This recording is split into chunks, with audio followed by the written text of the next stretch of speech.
Radio Publique Africaine.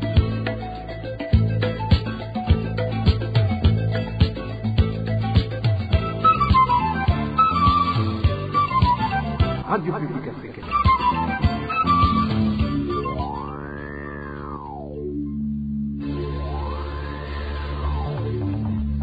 C'est le moment de suivre le journal parlé en français. À la présentation, Onésime Douchimakité. Merci d'être au rendez-vous d'information de ce vendredi 28 janvier 2022, dont voici les grands titres. Le président de la République, Évariste Ndayishimiye, a montré son mépris envers les enseignants et leurs professions en déclarant que n'importe quel citoyen peut enseigner à leur place après 3 mois seulement de formation. Les enseignants et tous ceux qui suivent de près le secteur éducatif burundais déplorent ces propos qui risquent d'anéantir les efforts déjà fournis par le Comité national du dialogue social dans la recherche d'un consensus. Au sommaire également, persistance de l'insécurité dans certaines localités du Burundi. La nuit de ce jeudi, 2 personnes ont été tuées fusillées à mairie de Bujumbura, tandis qu'une autre a été blessée à coups de machette en commune Bugabira de la province Kirundo. Et la hausse du prix des produits pétroliers ne va pas apporter une solution durable au problème de manque du carburant. Le principal obstacle étant la pénurie de devises pour l'importation de ce produit, selon certains importateurs du carburant que vous allez entendre dans cette édition. Le détail tout de suite. Merci d'avoir choisi la radio publique africaine. 9 ans après l'incendie qui a ravagé le marché central de Bujumbura, le journaliste Bobo Rugurika indique que cet incendie était criminel, même si quelques zones d'ombre subsistent toujours. Bobo Rugurika tient d'ailleurs ainsi à souligner que les propos tenus par différents régimes du CNDD-FDD étaient mensongers en plus d'être contradictoires. Suivez le journaliste Bobo Rugurika. J'ai suivi avec intérêt les préoccupations exprimées par la population au sujet de l'incendie il y a 9 ans de l'ancien marché central de Bujumbura, Sogemac. J'ai aussi entendu parler de 2 gendarmes français sollicités par le régime pour accréditer l'hypothèse d'un incendie accidentel, mais qui ont refusé pour absence d'éléments de preuve. Effectivement, cela transparaît dans les conclusions de leur rapport. Vous vous rappelez que chaque année, durant ces 9 ans, les différents gouvernements, CNDD-FDD, ont annoncé des plans de construction sur cette place de l'ancien marché central. Des marchés modernes et appelés malls sans jamais réaliser leurs promesses. Non seulement ces constructions n'ont jamais eu lieu, mais il n'y a même pas de travaux de balayage, ni de nettoyage ou réhabilitation de cet espace, qui était pourtant un des poumons de l'économie nationale. Et pourtant, il existe jusqu'aujourd'hui, allez voir, une unité de police chargée de la sécurité de ces ruines. Des policiers ont même abattu, il y a quelque temps, une personne en situation de handicap mental qui sortait de l'intérieur sans qu'il s'aperçoive comment il était entré. Non seulement aujourd'hui, nous affirmons que l'ancien marché central a été ravagé par un incendie criminel, mais nous avons aussi des informations disant que l'absence d'entretien de cet espace serait liée à des pratiques occultes entretenues autour de cet endroit. Pratiques ou croyances occultes qui seraient liées à la politique d'appauvrissement de la population. Je veux bien, ce sont des explications difficiles à comprendre, mais il s'avère que le dossier marché central a plusieurs paramètres inconnus. Le journaliste Bobo Rugurika demande au gouvernement de démentir ces informations en acceptant seulement de faire la propreté dans cette place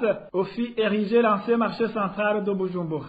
Si le gouvernement veut prouver vraiment le contraire, c'est aussi simple. Qu'ils instruisent aux travailleurs de la mairie d'aller enlever toutes ces saletés, toutes ces ruines ou restes de matériaux, le toit en ruine du marché, ainsi que toutes ces saletés enfouies sous la toiture qui les couvre. Il faut rappeler que l'ancien ministre de l'Intérieur et actuel ombudsman, M. Edouard Nduwimana, a déclaré à l'époque que cet incendie serait lié à la volonté de Dieu, même s'il n'a pas précisé de quel Dieu il s'agissait. Récemment, une autorité a expliqué le transfert de la capitale politique à Gitega par l'existence des démons à Bujumbura. Tout cela, ça veut dire quoi? Et je viens d'apprendre du président Évariste Ndayishimiye que le gouvernement compte ériger un centre d'enseignement patriotique autour de la tombe de feu président Nkurunziza. C'est quoi cette histoire? Je crois que les Burundais croyants peuvent continuer. C'était Bob Rugurika, un des journalistes d'investigation. En page éducation, le président de la République du Burundi, Evariste Ndayishimiye, lance un ultimatum aux enseignants que si jamais ils osaient gréver, ils subiront sa colère. Au cours de la croisade de prière organisée par le CNDD-FDD tous les derniers jeudis du mois, le numéro 1 burundais a précisé que le potentiel gréviste verra non seulement son salaire gelé, mais se verra également privé de liberté. Suivez le président Evariste Ndayishimiye. hari n'umwe atazi ko ubu turi muri preavis ya greve y'abarimu muri ECO dupfiki. Ce n'est un secret pour personne qu'il y a un préavis de grève des enseignants de l'école fondamentale. C'est quoi le problème entre nous? Les Burundais ont toujours peur que leur secret soit dévoilé. Je vous le dis, je sais très bien même que parmi vous, il y a des grévistes. Ce n'est pas de problème, vous savez comment je suis. Vous êtes libre de gréver. Enseigner n'est pas une obligation. Tu peux même quitter le métier comme bon te semble. Personne ne peut enseigner par force. Tu peux même cesser ta profession et te lancer dans l'élevage des poules, des porcs. Personne ne va te poursuivre. Donc, celui qui voudra passera à autre chose. Gréver contre l'employeur. Avant, vous étiez sans savoir ce que c'est le pays. Je vous apprends incessamment que le gouvernement est une affaire de 12 millions de personnes. Et toi, tu n'es que leur serviteur. Dire donc qu'à défaut de ce que tu réclames, tu ne vas plus enseigner leurs enfants, ils vont te gifler. Sans mentir, ils t'envoient un enfant et toi tu refuses de l'enseigner et croire que tu vas rentrer à la maison en paix ou continuer à fréquenter le cabaret sans encombre alors que c'est lui qui paye. Il faudra d'abord obtenir ton salaire. Si jamais tu t'absentes au travail, je te remplacerai et toi, tu pourras, si tu veux prendre les armes pour nous combattre. Comme ça, on verra si tu en es capable devant 12 millions de Burundais. Vous les enseignants, vous êtes combien au Burundi pour nous menacer? Il y a toujours eu le recyclage.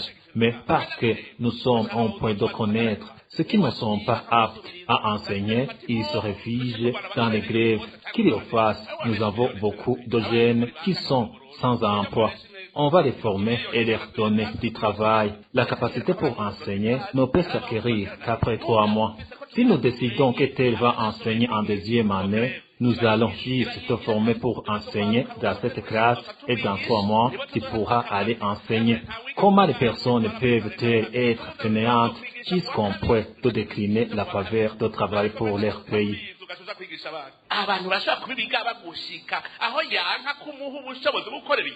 Les enseignants s'insurgent contre les propos du président de la République. Selon eux, ces propos ne sont que des menaces accompagnées par la dictature.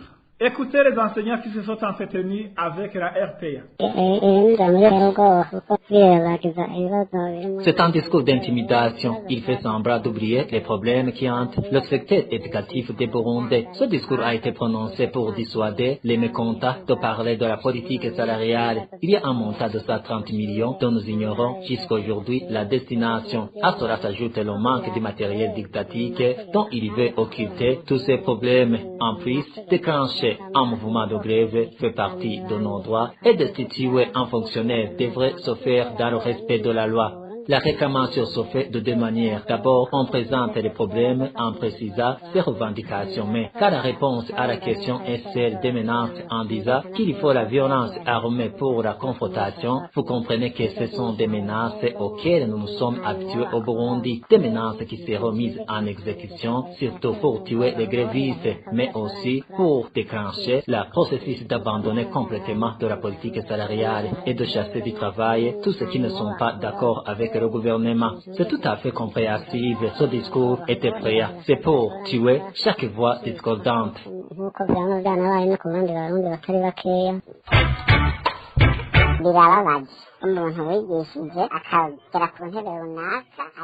C'est très choquant de voir un de tes élèves oublier ce que tu as fait pour lui. Par contre, il y revient pour t'évaluer en considérant comme un illettré. Moi, j'ai 15 ans de carrière dans l'enseignement, ce qui veut dire que j'ai de l'expérience suffisante. Rien ne sert à me donner des tests. Même si ne dispose plus de ma mémoire de jeunesse, cela ne veut pas dire que je suis incapable. grève. Échouer au test du gouvernement ne signifie pas l'incompétence à l'enseignant. Ces propos du président ne font qu'aggraver la situation et semer le désordre dans l'enseignement. Raison pour laquelle nous ne pouvons pas discuter avec nos supérieurs car la raison du plus fort est toujours la meilleure.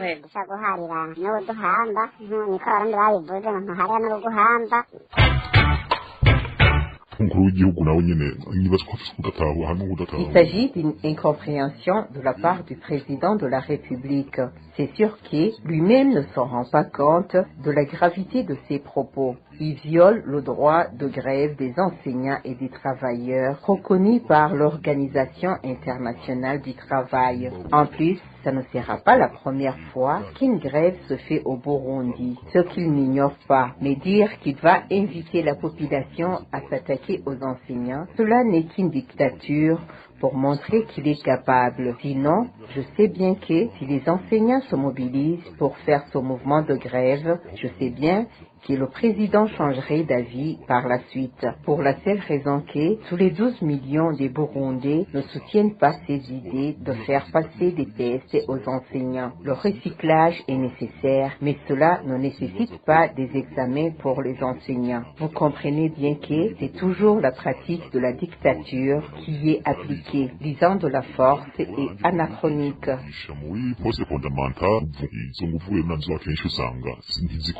C'était certains enseignants qui se sont entretenus avec la RPA. Et le président de la République semble ignorer l'état d'avancement du dialogue déjà fourni par le Comité national du dialogue social sur le recyclage des enseignants. Réaction de Larry Nibizi, ancienne syndicaliste du Burundi. Et Larry Nibizi souligne que la déclaration d'Evariste Ndayishimiye risque d'anéantir les efforts déjà fournis par ces organes compétents dans la recherche d'un consensus. Suivez Larry Nibizi. La déclaration en public de son Excellence le président de la République du Burundi contre la grève des enseignants, la déclaration est grave, mais je crois qu'il peut avoir le temps de revoir ce qu'il a dit, d'analyser calmement la portée de sa déclaration à tête reposée, analyser l'avancement du dossier et donner des orientations qui vont dans le sens de la réglementation en vigueur et précisément considérer que une fois que le Comité national de dialogue social s'est déjà saisi d'un conflit et que le ministère a déjà mis en attente le début de la mise en œuvre de la mesure de recyclage des enseignants selon ce qui avait été annoncé et que les syndicats de leur côté ont mis en attente le préavis de grève, je crois que les choses ont évolué. Ce qui a été déclaré en public, oui, c'est inspiré par, il y a des raisons, c'est sûr, mais la meilleure voie serait de s'asseoir calmement, d'analyser les textes, d'analyser la réglementation en vigueur, de lire les textes que les syndicats des enseignants ont cités et de s'asseoir et de chercher une solution consensuelle qui arrange et le gouvernement, le ministère de l'Éducation, les enfants et les enseignants. À l'époque où nous sommes, il y a déjà un pas de franchi et c'est pourquoi je continue à féliciter les deux parties. Et si on considère déjà le premier pas franchi, je crois que la déclaration du président risque d'étouffer le processus spécifique de résolution de ce conflit. Et ce serait bon qu'ils prennent en compte la réglementation en vigueur. Le Comité national de dialogue social est régi par une charte de dialogue social et une charte qui est reconnue parmi les textes qui sont endossés par le gouvernement. Et en référence à la charte nationale de dialogue social qui met en place le Comité national de dialogue social et en référence à la loi qui réglemente l'exercice du droit syndical et du droit de grève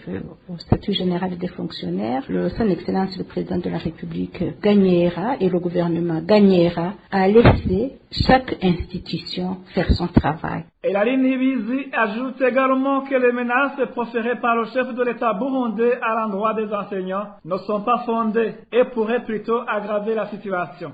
Encore une fois, Larry Nibizi. Ce qui est grave encore est cette déclaration de dire que si les enseignants font grève, ils vont les chasser, que les parents, la population va les chasser parce que c'est elle qui les paie. Ce n'est pas comme ça qu'on gère les choses.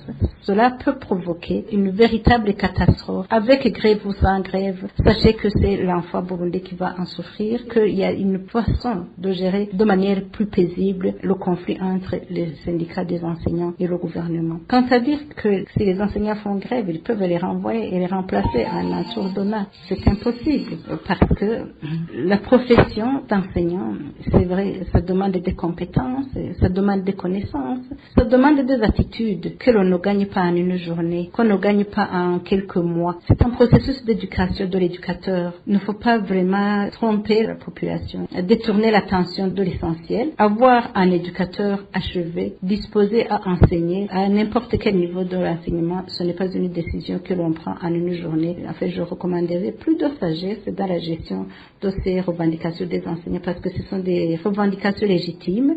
C'était Elaline Ibizi, ancienne syndicaliste.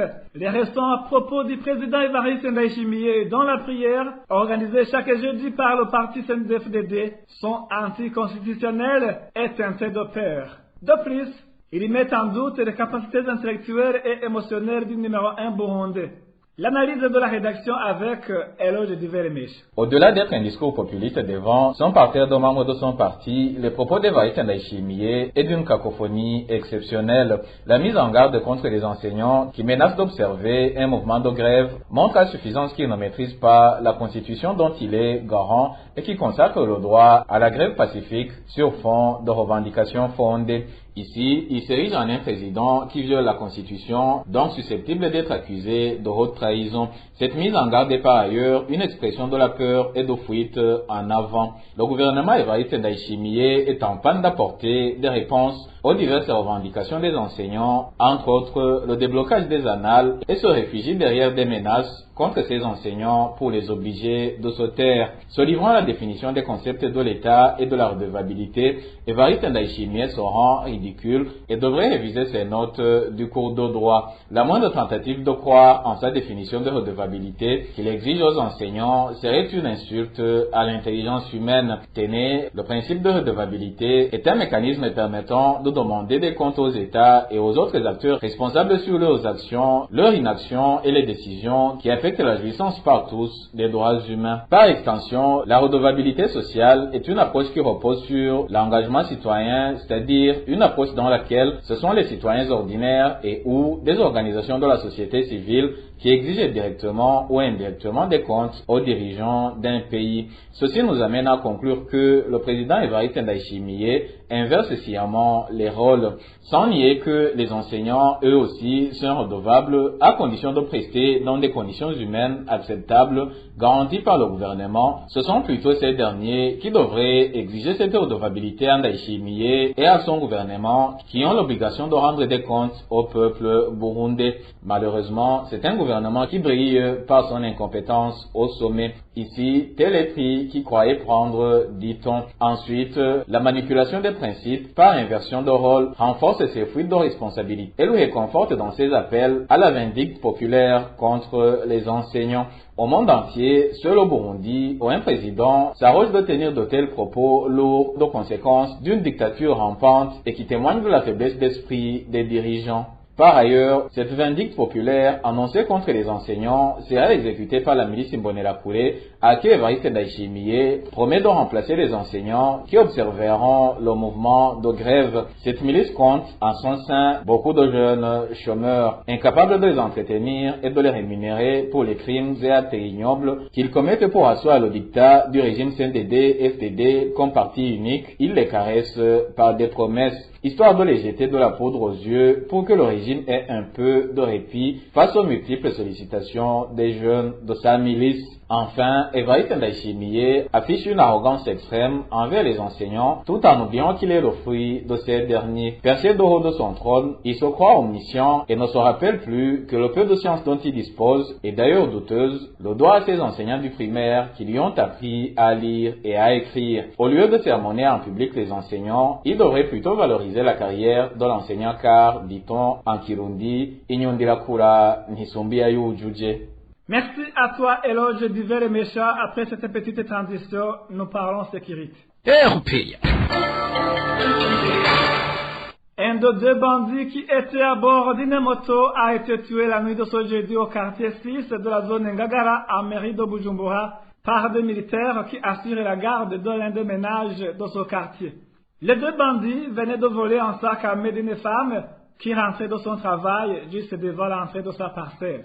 Le point avec Emmanuel Nyongeko. Il était aux environs de 22h ce jeudi quand deux bandits à bord d'une moto se sont emparés d'un sac à main d'une femme juste devant l'entrée de sa parcelle. Lorsqu'il tentait de s'évader, l'un des deux voleurs a été fusillé par un des militaires qui assure la garde de l'un des ménages de ce quartier. Il s'appelait Claude Bakundu Kizé, originaire de la commune et province Gitega, selon sa carte nationale d'identité qu'il avait sur lui. Mais l'autre de ces deux bandits a pu s'échapper, témoigne un des habitants qui était sur place.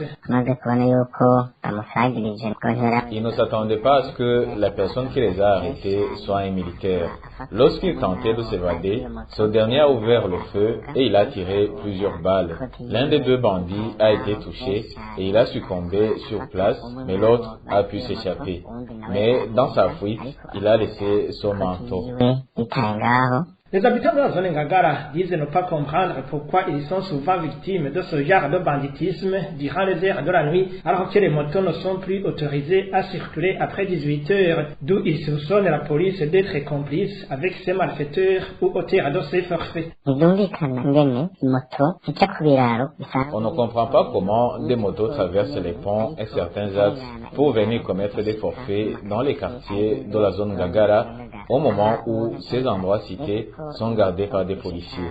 Il y a lieu de se poser ici la question de savoir comment et pourquoi ces motos continuent à circuler au-delà de 18 heures alors que c'est interdit. Est-ce que cette police consiste souvent dans plusieurs actes de violation des droits de l'homme? Ne serait-elle pas complice? Les habitants du quartier 6 en zone Ngagara indiquent qu'il y a des pistes pour appréhender le voleur qui s'est échappé, d'autant plus qu'il a laissé sur place son manteau. Dans l'entretemps, le corps de la victime a été récupéré par une ambulance vers 23h30 vers la morgue de l'un des hôpitaux de la mairie de Bujumbura. Merci à toi, Emmanuel Nyongeko. Une autre personne a été tuée le soir de ce jeudi, tout près du bistrot dit Iwawa Basigaye au 11e avenue, quartier Trignoni de la zone Kamenge. Les informations en provenance de la zone Kamenge font savoir que la personne a été abattue à l'aide d'un pistolet vers 20h par des gens non encore identifiés. Selon les mêmes sources, ces bourrons ont extrait du bistrot la victime et lui ont tiré dessus. Les motifs de cet assassinat ne sont pas encore connus. Toujours en page sécurité, une autre personne a été blessée à coups de machette la nuit dernière sur la colline Lukindo, commune de Bugabila de la province Kirundo. La victime Léonard Ugia Sebuja a été accusée de sorcellerie. Le point avec Eruvi Senyomonge. Vers 1h du matin de ce vendredi, un groupe de miliciens a attaqué le domicile dénommé Léonard Ugia Sebuja. Les miliciens ont commencé par démolir sa maison. Par après, ils l'ont frappé à la machette. Ces imbonerakure sont partis, pensant avoir tué, comme le témoigne un des voisins de la victime. Des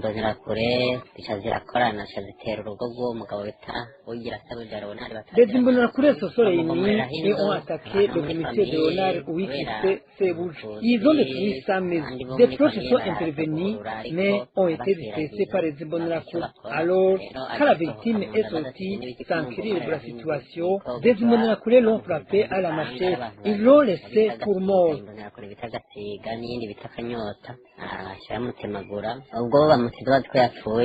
Les imbonerakure accusé Léonard Uwikise Sebuja d'avoir ensorcelé un d'eux, un jeune homme de 27 ans. Cependant, pour les voisins, il s'agit tout simplement d'un prétexte. Ils ont attaqué l'accusé de sorcellerie envers un jeune qui avait par ailleurs disparu du village. Cependant, par après, le jeune a été revu. Le constat est qu'il s'agissait d'une action préméditée. Léonard Uwikise Sebuja, âgé de 55 ans, est actuellement hospitalisé à l'hôpital de Kinyinya, au chef-lieu de la province Kirundo.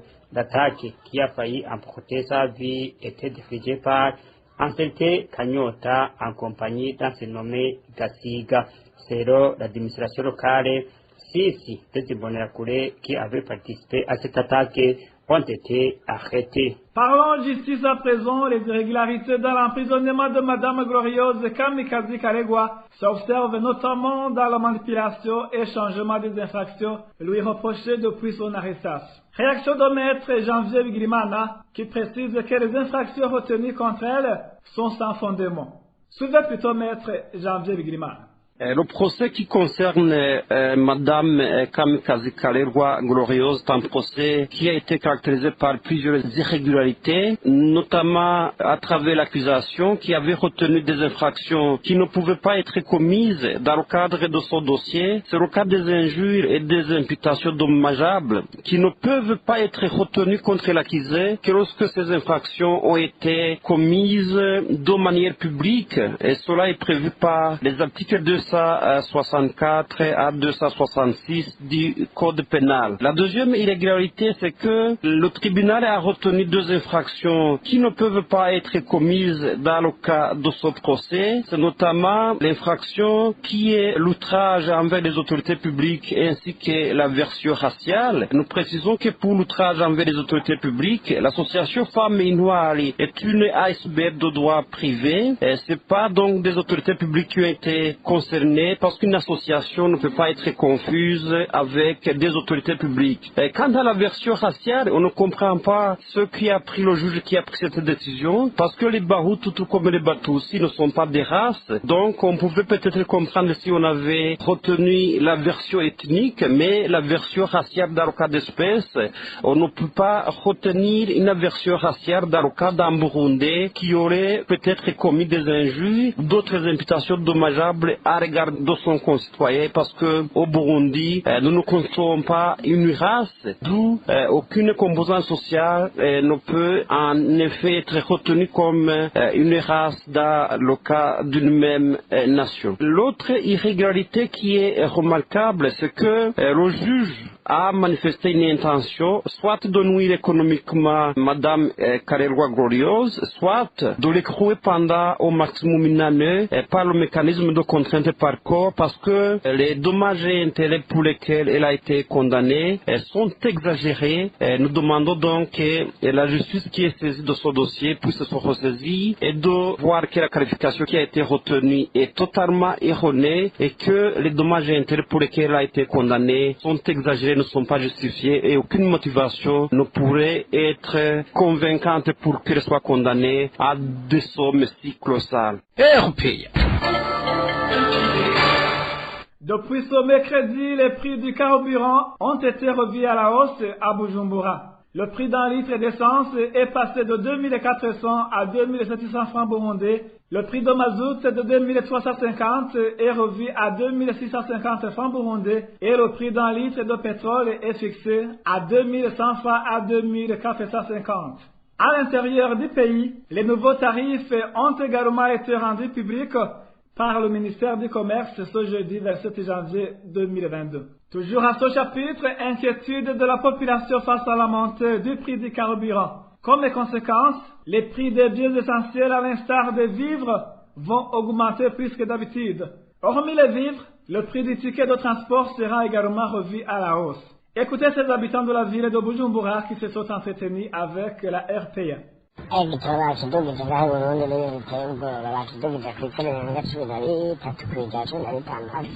Le prix du carburant a été revu à la hausse de manière exagérée au Burundi à raison de 15%. Et la hausse du carburant ne suit pas le rythme des autres secteurs de l'économie comme les salaires. C'est un scandale. On espérait que le mazout se révèle être disponible, mais les longues files d'attente restent les mêmes. L'essence est disponible à certaines stations, d'autres sont fermées. La conséquence de cette hausse va entraîner l'augmentation de tous les produits, comme les vivres, dans un pays de grande pauvreté. L'avenir reste sombre. Le Burundi, au lieu d'aller en avant, fait marche en arrière de manière catastrophique.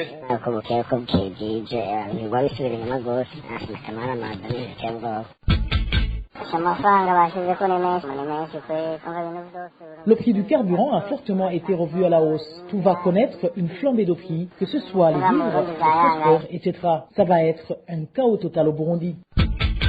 asha twebwe twaraye tuvuye mu gahundwe twumvise ibitaro babidugije ukungano kuri hano twaraye twumvise umaze kubona iritiro y'igitoro bayiduza bayongerako amahera amajana 3. Nous avons été scandalisés de voir le prix d'un litre d'essence être haussé de 300 francs burundais. C'est trop d'argent. Nous ne savons pas à quel train se vouer. Le comble, c'est la même chose pour le mazout. Il a été haussé de 300 francs burundais. Ce qui nous afflige le plus concerne le mazout. Le mazout servait au transport des camions comme les fousseaux qui déplacent de biens essentiels en l'instar des vivres. Nous devons faire face à de graves problèmes. Le prix des vivres va augmenter à cause de la hausse du mazout. Nous avons peur d'une inflation sévère à cause du carburant. Même le prix du ticket du bus va augmenter. 300 francs burundais d'augmentation du carburant, trop c'est trop. Nous ne saurons quoi donner à nos enfants. C'est clair que tout va augmenter parce que tout fonctionne grâce au carburant.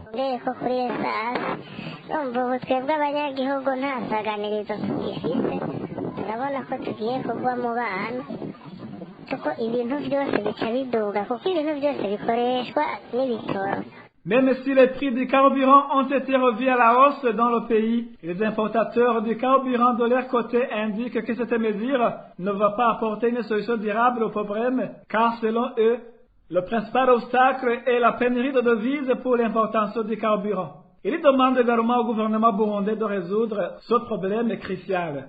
Suivez un importateur du carburant qui a voulu garder l'anonymat.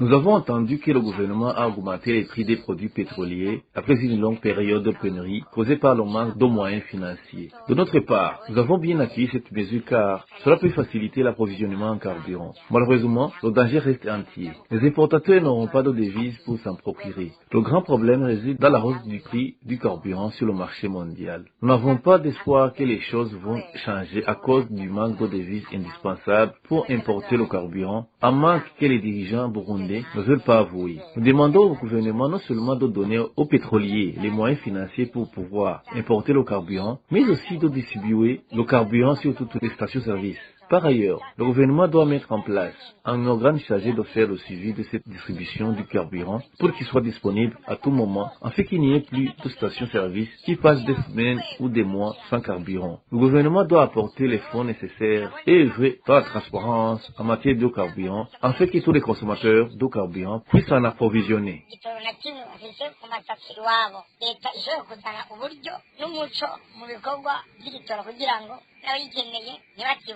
Ces derniers temps, dans le camp des réfugiés de Nduta en Tanzanie, un des vaccins administrés aux enfants à la naissance manque.